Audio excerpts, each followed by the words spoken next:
Sa araw pong ito, si Father Ayong ay magsisimula ng kanyang paglilingkod bilang parish priest ng St. Gabriel.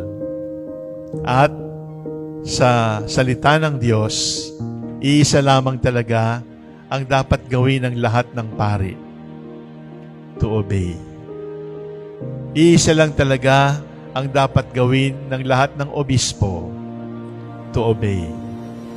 Sapagkat sa obedience umaagos, sa obedience nagmumula ang lahat ng kagandahang asal at ang lahat ng kabutihan. Misasalamat agad katawan na po inidantok lang mo ta pangkanawnawa yung makapanserbi laulan sayon parokya St. Gabriel. Kasi sila ba ito ibagay Gabriel is God is my strength. Kaya pansisirbi kad katawan dat tulong ng San Gabriel kumon nawala na biskag lawas yung makapansirbi si kayo.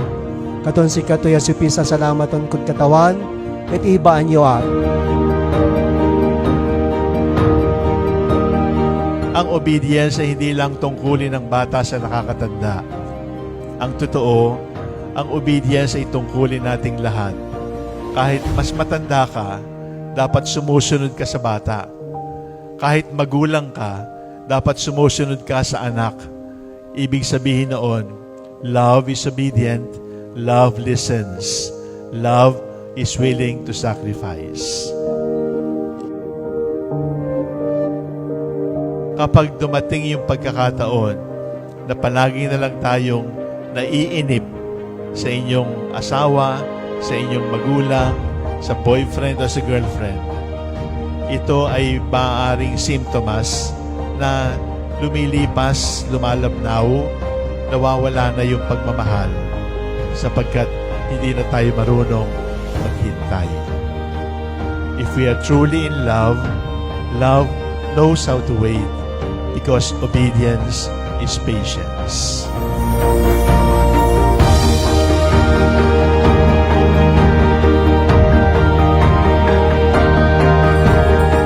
Obedience is learning how to wait. Why? Because love is timeless. Love does not know the calendar. Love does not keep watch with the clock. Because love is timeless, love is patient, obedience is also loving patience. Love and obedience do not count the passage of time.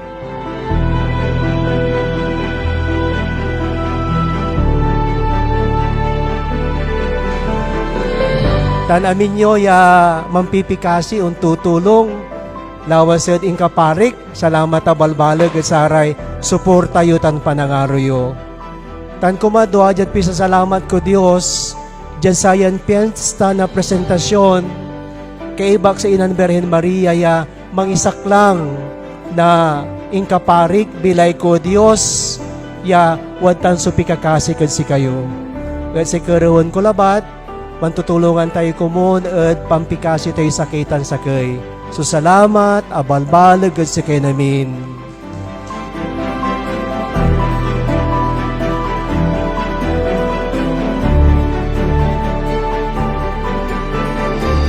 At ito ang daladala ni Father Ayong sa kanyang pagsisimula bilang parish priest ng St. Gabriel. Daladala niya ang obedience sa kanyang obispo, daladala niya ang obedience sa Diyos, at daladala niya ang kanyang obedience na ang ibig sabihin ay mamahalin kayo. Ibig sabihin, unawain niyong mabuti, pagpapasensyahan kayo. Pero higit sa lahat, obedience na ibig sabihin, maglilingkod ng walang yabang, maglilingkod ng walang kapalit, maglilingkod ng walang bayad, sapagkat napaglingkuran siya ni Jesus at ang kanyang paglilingkod ay sukli lamang sa ginawa ni Jesus sa kanya at patuloy na ibinibigay ng Panginoon sa kanya.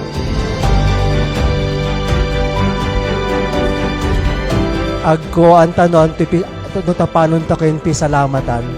Mangbalot ang taklawa siya watan kayot pikakasiyo, watan akad pikakasiyo ilalo anyo met. Ya si katulaba ya suni balas kung si kayo, sa pisa salamat kung si kayo. I love you all. Mwah.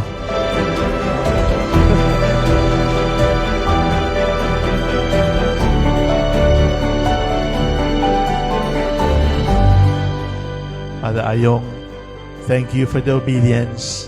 Thank you for the love. Thank you for the patience. Thank you for the humble service. In your ministry, in this new parish, may God be glorified.